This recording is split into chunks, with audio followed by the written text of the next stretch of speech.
If you're not careful, you will carry the same mindset of Egypt into your promised land. If you're not careful to renew your mind, you would think Egypt was your place of freedom instead of understanding that you were already delivered and the Lord is going to carry you to your place of actual freedom, into your promised land.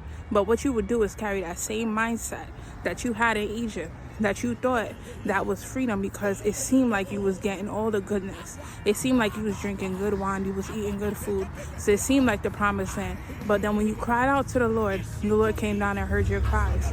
But when he took you to the wilderness, because it seemed dry, because it appeared dry, because it appeared like you didn't have enough, you only had just enough. But what you expected was the abundance right away. You didn't expect it to be tested. You didn't expect to go through the fight. You didn't expect any of what you saw right now. And you decided to look at everything around you instead of looking to the hills where your help coming from. You would start to complain and murmur.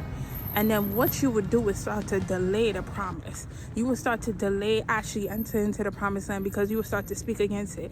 You would start to think against it. Your mind will be at war. Your mind will be an enemy to God. What God is wanting to do through you is to change your perspective. What God wants to do through you is change your perspective. He want to change your viewpoint. But because they're not renewing your mind, you start to do things in your own strength. You start to be like Lot's wife and look behind you instead of pressing forward. You start looking at the former things instead of the new things that spring forth.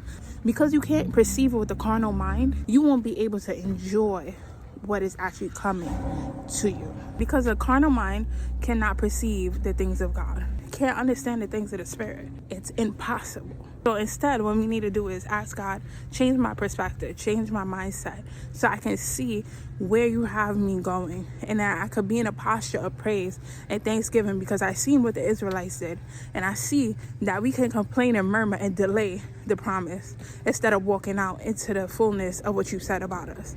All right? Love you. Later. Peace.